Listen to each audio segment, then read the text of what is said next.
Recordemos que el trauma prehospitalario existen tres causas de muerte prevenible, siendo una de ellas la obstrucción de la vía aérea. Repasemos entonces técnicas básicas para garantizar la permeabilidad de esta vía aérea. La primera maniobra es la llamada frente-mentón o técnicamente dicho la hiperextensión de cuello. Para realizar esta técnica, como dice su nombre, debemos sujetar la frente de la víctima y el mentón para poder estirar el cuello o reclinar la cabeza hacia atrás. Eso va a permitir que la lengua quede pegada al piso de la boca y así no obstruya esta vía aérea. Para realizar la técnica se empuja la frente y se levanta el mentón como se muestra en este maniquí. Si observamos la técnica de lado, podemos ver en este mismo modelo que al realizar esta técnica, lo que se busca efectivamente es que el cuello, ¿cierto?, se extienda y la lengua baje de esta forma. Eso es lo que buscamos obtener. Como se pudo ver previamente, la hiperextensión de cuello permeabiliza la vía aérea, sin embargo, genera un estrés sobre la médula espinal a nivel cervical.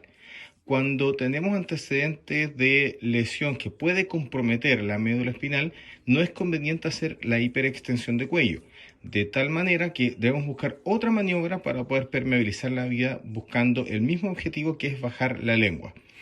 Para esto se hace la técnica de subluxación mandibular, que consiste en sujetar a la víctima desde los pómulos y con estos dedos tomar el arco de la mandíbula y hacer que el mentón o la mandíbula inferior se desplace hacia anterior, o sea que protruya, es decir, que se produzca este movimiento.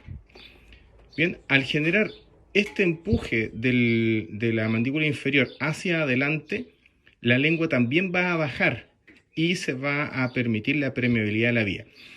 Esto implica que debo mantener sujeta la mandíbula, por tanto es conveniente si es que hay dos rescatadores.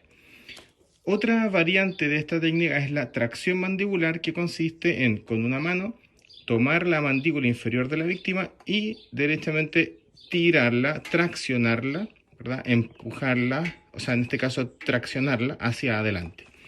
Por tanto, tenemos la subluxación mandibular y la tracción mandibular. Ambas van a generar el mismo efecto.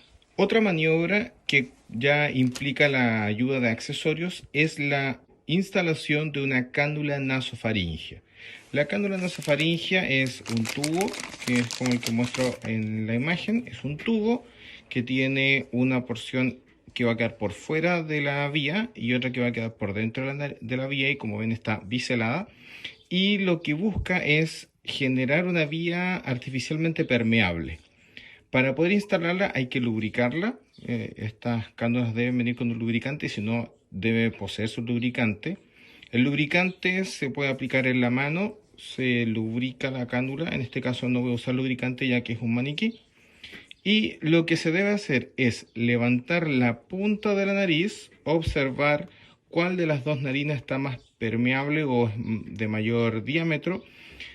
Hay una referencia que no es científicamente precisa, pero sí es bastante común, que el diámetro del meñique de la víctima es habitualmente el mismo diámetro de la fosa nasal. Entonces puede tener usted una referencia respecto a cuál diámetro de cánula debe usarse. Lo otro importante es medir la cánula, ¿verdad? En este caso lo vamos a hacer desde la punta de la nariz hasta el lóbulo inferior de la oreja, y asegurando que quede una porción de la cánula por fuera para poder garantizar que se mantenga permeable. Habiendo identificado ya la cánula ideal, se levanta la punta de la nariz, se identifica cuál es la narina que está más permeable y se introduce con el bisel hacia adentro y siempre perpendicular, de esta forma. Se introduce y simplemente se empuja.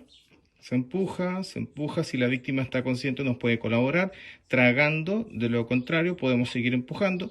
Si hay resistencia no se debe continuar y se retira y se introduce por la otra narina. Sin embargo, si no hay resistencia podemos seguir empujando, empujando hasta que llegamos al final de la vía y de esta forma queda permeabilizada la vía. De esta manera garantizamos la permeabilización de la vía aérea, siendo esta una de las 3 causas de muerte prevenible en trauma prehospitalario. ¿Recuerdan cuáles son las otras 2 causas? Ingrésenla en la caja de comentarios. ¡Éxito!